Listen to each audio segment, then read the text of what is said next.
Everybody, my name's Colleen and I'm a member of FIST, and I'm here to talk about my trip to Ecuador. I went to the World Festival of Youth and Students, and it was a really amazing festival. I went with Caleb, and I went with Danielle and Andy from North Carolina, as well as our good friend Bao from LA.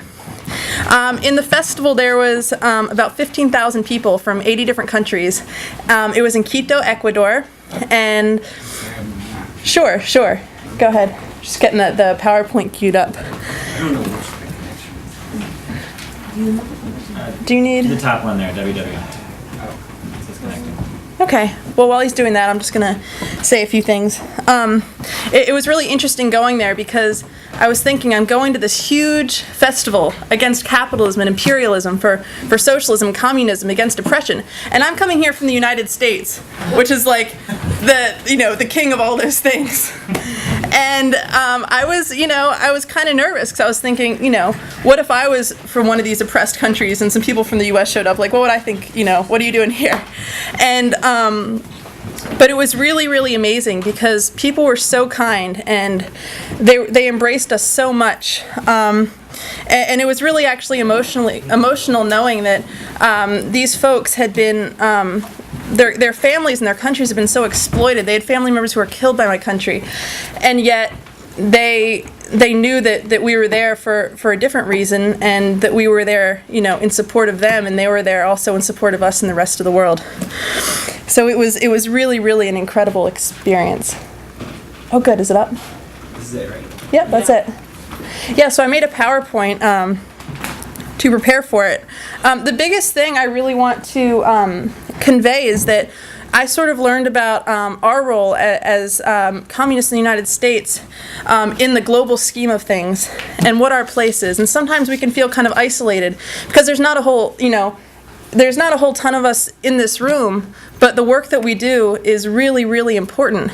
And I learned that from talking to all these people from Cuba, from North Korea, from, Syria, Iran, Ecuador, everywhere. And they were saying how what they do is so important, but it's not possible without people also fighting from within what they call the belly of the beast in the United States, where all these horrible things are being developed. So can we go to the next slide? Sure. Okay, so this conference, this year it was dedicated to Comandante Hugo Chavez. Awesome. Yes, woo! My personal hero. And next, and Nelson Mandela. Yeah. Yep. Both two incredible revolutionary heroes who recently passed. Okay, stop there. So, yes. So this was our banner that we brought with us. Yes, it's right there. So there's a really interesting dilemma that Caleb had really prepared us for, which is that we have this opening ceremony, like think of the Olympics, where everybody gets in a line and carries their flag, every delegation from every country. We're like, we don't want to hold the U.S. flag. Like what a bigger sign of disrespect could we do to the international community than wave the symbol, that's been oppressing them for centuries. So we decided to carry our banner. But we were marching, and some parade marshals handed us a U.S. flag. Next. Thank you. So we were handed this flag, and Caleb and I ended up holding it. We weren't quite sure what to do with it. So we held it upside down for a little bit. Socialist Workers' Party was part of our delegation. They weren't very happy about it. But we got some good cheers from the international community. So we decided to take a step further, and one of us started tearing it up.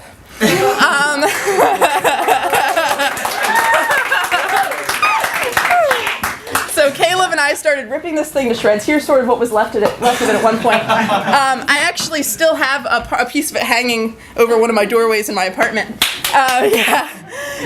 And so it was just the response from the international community was amazing, and people actually sought us out. Different countries' delegations sought us out as the people that did that, and pretty much ostracized the other people from the United States who were upset about it. Because the point we were making was the only people who were upset about this were privileged white people from the United States who were, crying about it. So anyway, so we're going to go to the next slide.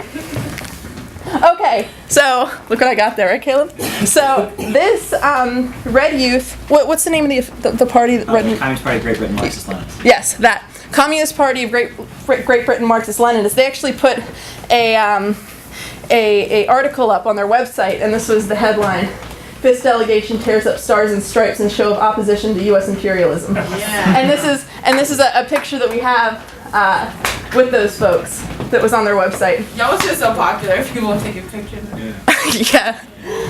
Okay, so now I just want to get into really quick some of the amazing things that are going on in Ecuador, because Ecuador, of course, isn't actually officially a socialist country, but they have very progressive leadership, and that's really where they're striving towards. And so we really have to support where they're headed and the amazing strides that they've taken.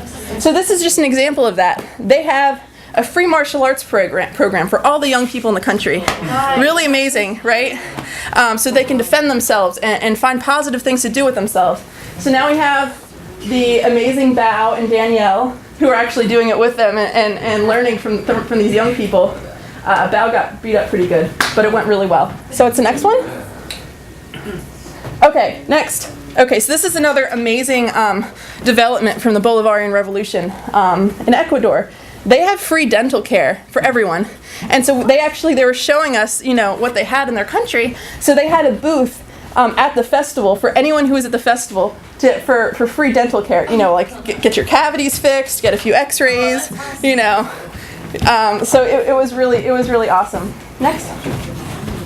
So I just wanted to show some of the folks that were there, some of the amazing delegations.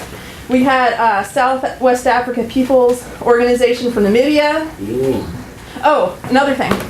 So this man right here, he's from Mexico, and he's living in Cuba because he is there getting free medical school.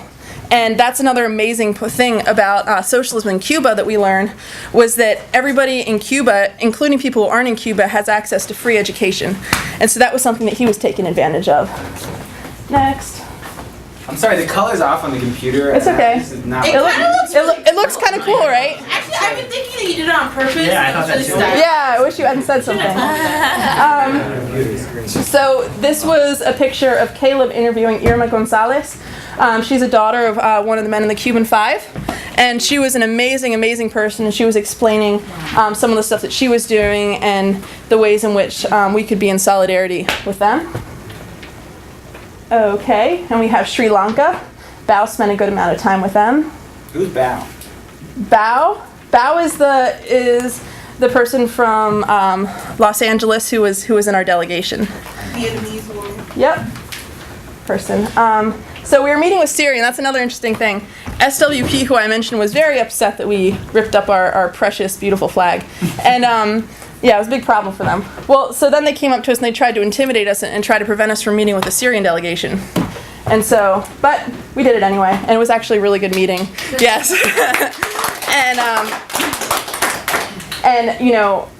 Not every country has its flaws, every government has its flaws, but it's really important that we stand in solidarity with the people who are fighting U.S. imperialism. I heard a really, really good analogy yesterday, which someone was saying, people say, well, how can you support this and this government? They do this and this. But you look at it, you can sort of parallel it to the issue of police brutality. If someone gets their ass kicked by the police, do you say, well, what did they do? Like, what do they do with their lives? Do they do this? Have they ever been incarcerated? No. Sometimes you have to stand against what's wrong, no matter what. In this case, we're standing against U.S. imperialism. Yeah. That's right. Okay. We had an awesome meeting with the DPRK.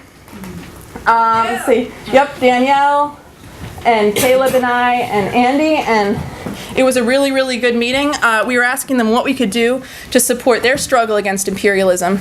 And the Cubans actually said the same thing when it comes to this, is that just to educate people about their countries and what they're going through. And of course, first it's important to educate ourselves, which is why it's so crucial that we're here today. And then the other thing that DPRK said specifically was to put out messages, in celebration when they have a holiday, or when, on their special days, or when it's their leader's birthday, and so forth. So that's something I took back with us here. Okay, then we have Russia and Caleb, and that was, and they were really, really great. We'll come to them soon. Next. There was a huge, like I mentioned, Irma was there, and there was a huge push there to free the Cuban Five as well. Okay, stop. Okay, so now I have some honorable mentions for different delegations who did, thank you, who did different things. Okay, so we have the Best Dressed Award goes to, next, DPRK. So, yes, woo! So they were amazing. They were actually really, really awesome, and the guys had these awesome like suits on, and the women had these gowns, and they basically were just swagging it out. Next.